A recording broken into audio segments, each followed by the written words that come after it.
सच कहे तो उसके पुराने अच्छे कर्म ही थे जिनकी वजह से जियोन मेंशन में घुसने के बाद भी जिमिन अब तक जिंदा था। मिसेस जियोन अपने सीट से उठी। तुम अब तक कस्टर्ड पसंद करते हो? उसने टीजिंगली आईब्रो रेज किया। मैं थोड़ी सी बनाने जा रही थी, फिर मुझे एक सर्टेन सामुआन याद आ गया जिसे मेरी कस्टर्ड बहुत ज़्यादा पसंद थी। काय का लोअर लिप हल्का सा ट्रेम्बल कर गया। कुछ बोले बिना ही वो खड़ा हुआ और मिसेस जियोन को टाइटली हग कर लिया। मिसेस जियोन ने भी उसे हग बैक किया। एक साइलेंट टेयर उसके आंखों से निकल गया। लुंगी तुरंत अलर्ट हो गया था जब काय अचानक खड़ा हुआ, लेकिन उन्हें हग करते देखकर वो रिलैक्स्ड होकर वापस बैठ गया। कुछ सेकंड बाद काय ने जानबूझकर थ्रोट क्लियर किया। Clearly jealous, Mrs Jeon kitchen की तरफ चली गई। अब जिमिन की नज़रें योंगी पर टिक गई, जो काय के साइड में बैठा हुआ उसे ऐसे देख रहा था जैसे वो कोई टेररिस्ट हो। जिमिन के लिप्स के कोने पर शरारती स्माइल आ गई। उसके दिमाग में अजीब अजीब थॉट्स चलने लगे। कभी सोचा नहीं था कोई इतना अट्रैक्टिव लग सकता है। क्या बॉडी है! ये चेस्ट क्लोज से और भी डेंजरस लगेगी। उसकी वेस्ट तो जैसे स्पेशली मेरे हैंड्स के लिए ही बनी हो।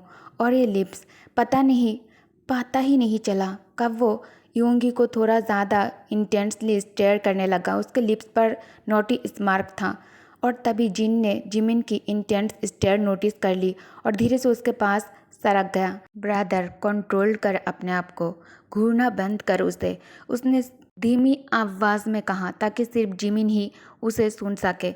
जिमिन तुरंत अपने नज़रें हटा लेता है। काई ने भी जिमिन की नज़रें नोटिस कर ली थी। उसने थ्रोट क्लियर किया। योंगी बेटा, ज़रा मेरे साथ आओ, मुझे मेडिसिन में हेल्प चाहिए। फिर वो दोनों गेस्ट रूम की तरफ मुड़ जाता है। ओएल, जिन और जिमिन, हमें थोड़ी देर के लिए एक्सक्यूज़ करिए, हम अभी आते हैं। योंगी ने कन्फ्यूज्ड होकर आईब्रो रेज कर लिया। उसे समझ नहीं आ रहा था कि काय को मेडिसिन में उसकी हेल्प क्यों चाहिए थी, जबकि वो खुद कोई मेडिसिन नहीं ले रहा था। फिर भी उसे लगा कि बात कुछ और है, इसलिए वो उसके पीछे चल दिया। जिमिन की नज़रें योंगी पर ही टिकी हुई थी। क्या बैग है! लगता है सारी फैट यही स्टोर है। उसने तुरंत अपने थॉट्स को शेक करके साइड किया और बस उसकी जाती हुई फिगर को देखकर मुस्कुराने लगा।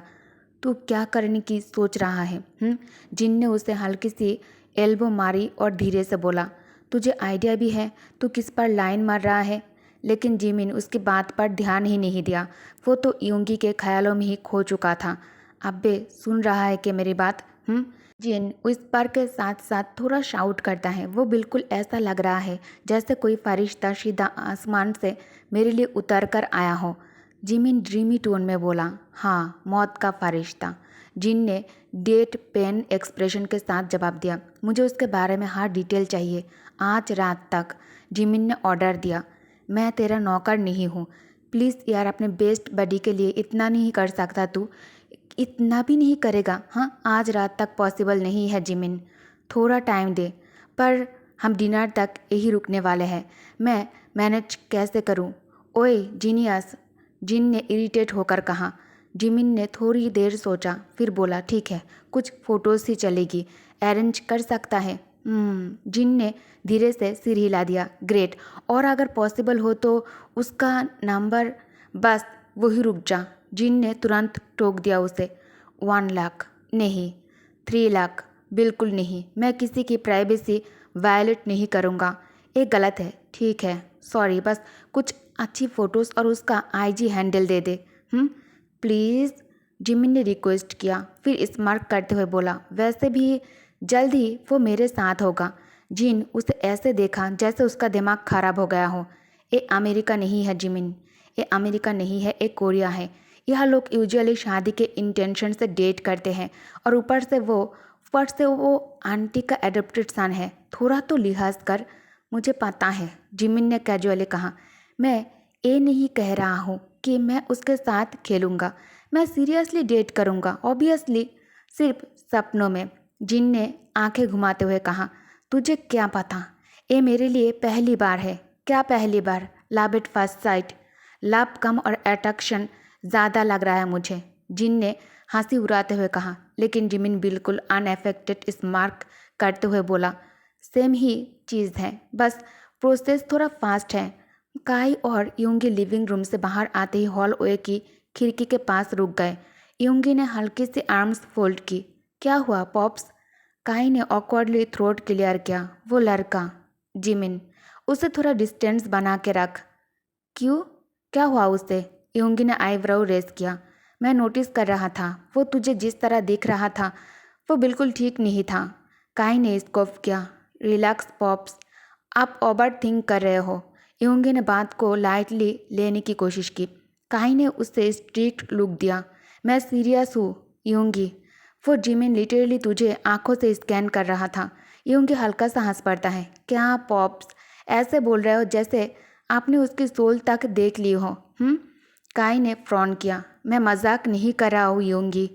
यूंगी फिर से हल्की सी शेकी लाफ निकाल देता है। एक हाथ लगाओ समझाने के लिए। काई ने वार्निंग दी। आवाज़ में हल्का सा गुस्सा था। यूंगी तुरंत चुप हो गया। Sorry Popsy. काई की आइज़ थोड़ी सॉफ्ट हुई।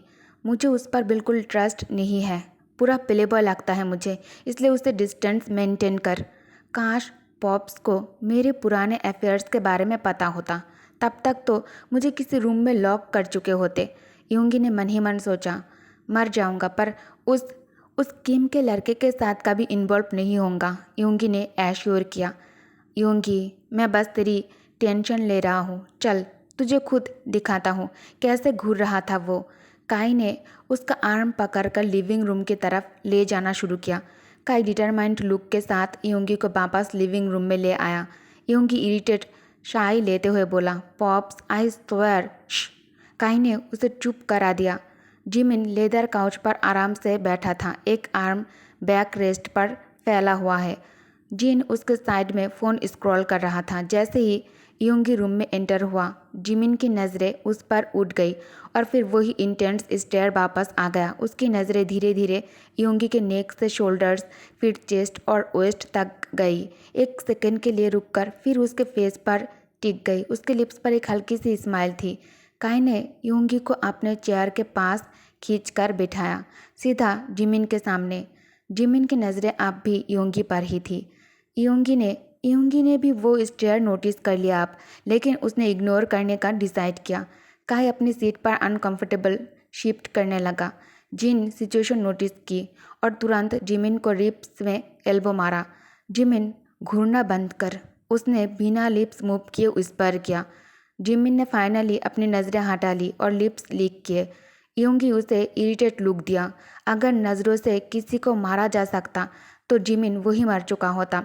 रूम का टेंशन हवा में क्लियरली महसूस हो रहा था। तभी मिसेस जियोन ट्रे लेकर रूम में आई, जिसमें फ्रेशली मेड कस्टर्ड के 3 बाउल्स थे। स्वीट एरोमा पूरे रूम में फैल गया था। लो जी, मास्टर शेफ मिसेस जियोन की स्पेशल कस्टर्ड, उसने वार्मली बोलते हुए बाउल्स टेबल पर रखे। जिमिन तुरंत सीधा होकर बैठ जाता है। उसका पहले वाला लेजी एरोगेंट पोस्चर गायब हो गया। वो बिना वेट के टेबल के पास गया और एक बोल उठा लिया। स्पून में थोड़ी कस्टर्ड लेकर उसने सॉफ्टली उस पर फूंक मारी और स्पून मिसेस जियोन की तरफ बढ़ाया। मिसेस जियोन ने हल्की सी हेड शेक की। उसकी आंखें नम थी। पहले तुम। जिमिन ने बिना आर्ग्यू के स्पून अपने मुंह में डाल दिया। बिल्कुल पहले जैसा ही है। उसकी आंखें भर आई। जिमिन और काई डिसबिलीफ में उसे देखने लगे। क्या एक्टिंग करता है यार, वाह। जिन ने मन ही मन सोचा। जिमिन वर्ल्स जिन और योंगी की तरफ बढ़ा दिए। जिन धीरे से कहता है, थैंक यू। मिसेस जियो ने टेबल से खाली ट्रे उठाई। चलो जॉन्गकुक के रूम के लिए थोड़ी कस्टर्ड ले चलते हैं, उसने काई की तरफ देखते हुए कहा। काई ने पहले उसके तरफ देखा, फिर योंगी की तरफ। ठीक है, वो उठते हुए बोला, लेकिन असली वजह ये थी कि वो योंगी को उन दोनों अजीब लोगों के साथ अकेला छोड़ना ही नहीं चाहता था। वो मिसेस जियोन के साथ हॉलवे क्रॉस करके किचन तक गया। मिसेस जियोन और बाउल्स भरने लगी। मैं कर लेता हूँ, तुमने ऑलरेडी बहुत काम कर लिया, काई ने प्यार से कहा, लेकिन उसके आवाज़ में यूजुअल कॉन्फिडेंस नहीं था। मिसेस जियोन तुरंत नोटिस कर लिया। काई धीरे धीरे बाउल्स में कस्टर्ड भरने लगा। क्या हुआ, तुम टेंस लग रहे हो, मिसेस जियोन ने पूछा। काई ने बात टाल दी। कुछ नहीं लव, क्या तुम मुझसे अपसेट हो क्योंकि मैं जिमिन से मिलने के लिए हाँ कह दी? नहीं लाभ, मैं तुमसे कभी अपसेट नहीं हो सकता। इस ज़िंदगी में तो नहीं, बिल्कुल भी नहीं। तुम कभी गलत हो ही नहीं सकती। मेरी वाइफ परफेक्ट है। मिसेज जियोन के गालों पर हल्की सी लाली आ गई। चिकी, वो हल्की सी स्कोप करते हुए बोली। काई ने बस मुस्कुरा दिया। दूसरे तरफ तेई अपनी छोटी सी नैप से उठ चुका था और जोंगकुक को खींचकर अपने भाई के पास ले जाने की जिद कर रहा था, लेकिन जोंगकुक उसकी बात इग्नोर करते हुए उसे अपने लैप पर बिठा लिया और भी पास खींच लिया। Don't you wanna spend time with me baby? तेई अपनी छोटी उंगलियों से जोंगकुक के फेस को टच किया। Hero you cozy. Tae Tae Jungkook ने तेई को अपने सीने से लगा लिया और उसके बालों में धीरे से सांस भरी। ते शर्माते हुए लिटिल बेबी लैंग्वेज में कहता है, हीरो? ते ते ते लव यू। जोंगकुक की सांस ही अटक गई। उसने हल्की सी शाई छोड़ी। ए तुम्हें किसने सिखाया बेबी? उसने सॉफ्ट स्माइल के साथ पूछा। तेई ने आंखें झपकाई और छोटी सी गिगल निकली उसके मुंह से। Jack that. जोंगकुक ने धीरे से मटर किया। बेबी, तुम्हें पता है लाभ क्या होता है? तेने एक्साइटमेंट से सिर हिला दिया। ते मैरी हीरो, वो खुशी से बोला। एक पल के लिए जोंगकुक सांस लेना ही भूल गया। इतनी अचानक कॉन्फेशन से वो शॉक हो गया था। उसे पता था ते अपनी फीलिंग्स प्रॉपरली एक्सप्रेस नहीं कर पाता, लेकिन इमोशंस समझता ज़रूर है। वो ये भी जानता था कैसे एक्स्ट्रा चॉकलेट लेने के लिए क्यूट मैनिपुलेशन करनी है, लेकिन फिर भी क्यों उसका दिल इतना खुश हो रहा था। ते उसकी तरफ सिर टिल्ट करके देखने लगा, जैसे उसका एक्सप्रेशन पढ़ने की कोशिश कर रहा हो। जोंगकुक के लिप्स पर स्माइल आ जाती है। I love you too baby. फिर वो हल्का सा रुक कर बोला, लेकिन ये हमारा लिटिल सीक्रेट है, किसी को मत बताना, ओके? तेई का फेस फेरी लाइट्स की तरह चमक उठा और उसकी हंसी निकल गई। डोरवे पर खड़े मिसेज जियोन और काई हाथ में कस्टर्ड के बाउल्स लिए एक दूसरे को देखकर अम्यूज्ड हो गए। मिसेज जियोन ने सॉफ्टली डोर पर नॉक किया, जिससे जोंगकुक का ध्यान उनके तरफ गया। जोंगकुक तुरंत स्टिफ हो गया और उसका फेस धीरे धीरे रेड होने लगा। हम बाद में आए? मिसेज जियोन ने शरारती स्माइल के साथ पूछा। जोंगकुक ऑकवर्डली थ्रोट क्लियर करते हुए कहता है, नो नो मम्मा, प्लीज़ अंदर आइए। ते अब भी हैप्पीली जोंगकुक के साथ चिपका हुआ था और खुद ही गिगल कर रहा था। काई ने अपना फेस दूसरे तरफ घुमा लिया ताकि हंसी छुपा सके। उसने ट्रे साइड टेबल पर रख दी। वेल, हम चलते हैं, तुम दोनों आराम से कस्टर्ड इंजॉय करो, वो स्मार्ट करते हुए बोला। हाँ, कस्टर्ड इंजॉय करो, शायद इससे फ्यूचर मैरिज डिस्कशन में और स्वीटनेस आ जाए। मिसेज जून ने विंक करते हुए टीज किया। जोंगकुक अपने हथेलियों से फेस छुपा लेता है। मम्मा, वो एम्बेरेस्ड होकर ग्रॉन कर उठता है और दोनों वहाँ से हंसते हुए निकल गए, बिल्कुल उन टीनेजर्स की तरह जिन्होंने किसी कॉलेज का सीक्रेट लव स्टोरी पा कर लिए हो। ओके गाइस, पार्ट को मैं यही एंड करती हूँ। और हाँ, मुझे don't call me father and call me daddy के नेक्स्ट पार्ट के लिए रिमाइंड करने की ज़रूरत नहीं है, मुझे याद है नेक्स्ट पार्ट बहुत जल्द आ जाएगी। Okay, thank you for watching, bye bye.